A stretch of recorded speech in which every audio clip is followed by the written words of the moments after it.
বিসমিল্লাহির রহমানির রহিম। আসসালামু আলাইকুম। কেমন আছো প্রিয় শিক্ষার্থীরা? আশা করি তোমরা সবাই খুব ভালো আছো। বরাবরের মতোই আমি আজকে আমার ধারাবাহিক একটি সাজেশন ক্লাসে চলে এসেছি। তো আমরা সাজেশন দিচ্ছিলাম বিজনেস স্ট্যাটিস্টিক্স, যে ব্যবসায় পরিসংখ্যান অনার্স থার্ড ইয়ারে যে তোমাদের এই যে এপ্রিল মাসের 28 তারিখে যে পরীক্ষাটি রয়েছে তার উপর একটি সংক্ষিপ্ত সাজেশন নিয়ে।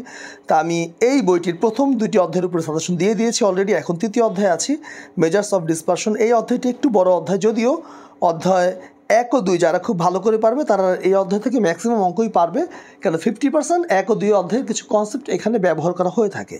তো তোমরা স্ক্রিন ক্যাপচার দিয়ে অঙ্কগুলো তুলে নাও আর খাতা কলমে অঙ্কগুলো করবে। যেই অঙ্কগুলো তোমরা না পারবে আমাকে কমেন্টসের মাধ্যমে জানাবে, আমি চেষ্টা করব এর সমাধানগুলো তোমাদেরকে করে দেওয়ার জন্য। এর মধ্যে যেগুলো কালার করা আছে, হলুদ কালারে যে মার্কিং করে, এগুলো একটু বেশি বেশি করে করবে। তো দেখো অঙ্ক 4, 5, দুঃখিত 5 ও 6 খুবই গুরুত্বপূর্ণ অঙ্ক, আর 1 থেকে 4 হচ্ছে পার্ট বি এর জন্য খুব গুরুত্বপূর্ণ। 5, 6 পার্ট সি এর জন্য, 7 নম্বর অঙ্কটি পার্ট বি এর জন্য, 8 নম্বর অঙ্কটি পার্ট সি এর জন্য, অনেকবার পরীক্ষা এসেছে।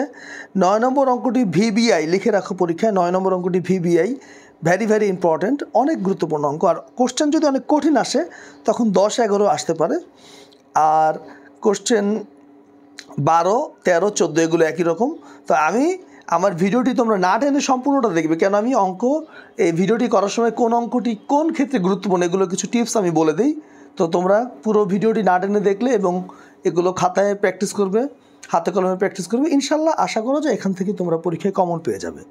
তো দেখো এরপরে 14, এই কয়েকটা অঙ্ক হাতে কলমে বাসায় প্র্যাকটিস করবে। 13, 14, 15 একই রকম, ইনশাল্লাহ এখান থেকেই কমন পেয়ে যাবে।